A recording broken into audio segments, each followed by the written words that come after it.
What do you think happens when we die, Keanu Reeves? I know that the ones who love us will miss us.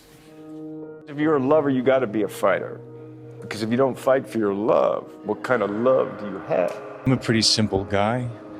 Ever since I was a young kid, I wanted to act. I started professional acting when I was 15.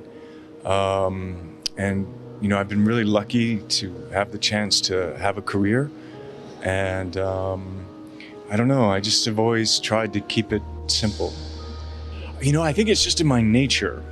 Sometimes I go to the afternoon movie alone. He's the Matrix guy. Yeah. That's some over-the-top fame. He hit that Johnny Depp, Tom Cruise level of fame and then just became this super chill, mellow guy that can just like go through crowds. That guy sits on the subway by himself. Well, there's no obvious outward displays of wealth from him. Yeah. I mean, he's insanely wealthy. You're turning 50 this year. Oh, yes, I am. How do you feel about growing older? It's fantastic. Glad to be here.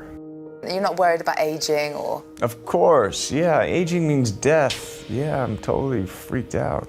You don't seem it. I am. But, it's okay.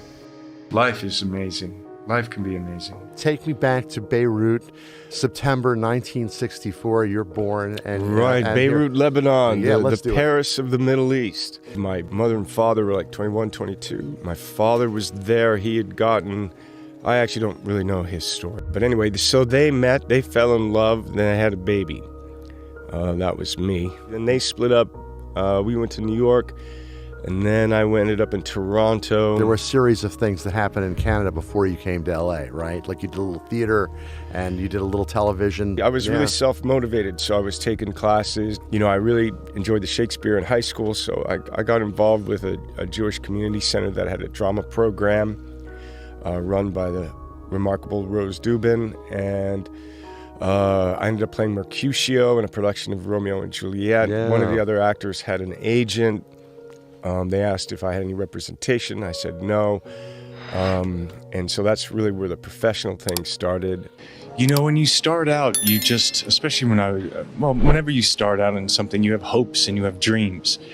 For me, it was just getting the chance to act and I knew I wanted to make movies, and I knew I wanted to go to Hollywood to be in films. I got in my car when I was 20 years old and I drove to Los Angeles, and I had been working, I got an agent, but I didn't know, you can never know what your life is going to be.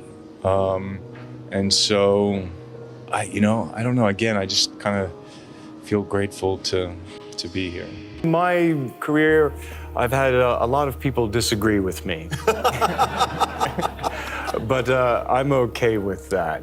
And I think, I think that's part of the collaboration. There's these things that we have responsibilities. And so we'll make sacrifices, or we'll be attracted to something and we'll make sacrifices to get something. We have to be thoughtful about that. That you can sometimes sacrifice yourself, that you think it's for the good, but maybe there's another way. How does Keanu Reeves deal with anxiety? Breathe. Yeah, you gotta breathe. Try to figure out, why are you afraid? What does that mean? And then try to just be and let not what you're afraid of define the present that you hope to be in when you go do what you're afraid of. Found this phenomenon, the sad Keanu, where people are taking a photo of you sitting on a bench eating a sandwich, looking a little bit sad, that so many people were worried about your welfare. No, I think that's lovely. But no, I think it was, people started to do funny things with that, sad Keanu. But you're not sad? I'm normal. We all go through phases of happy and sad.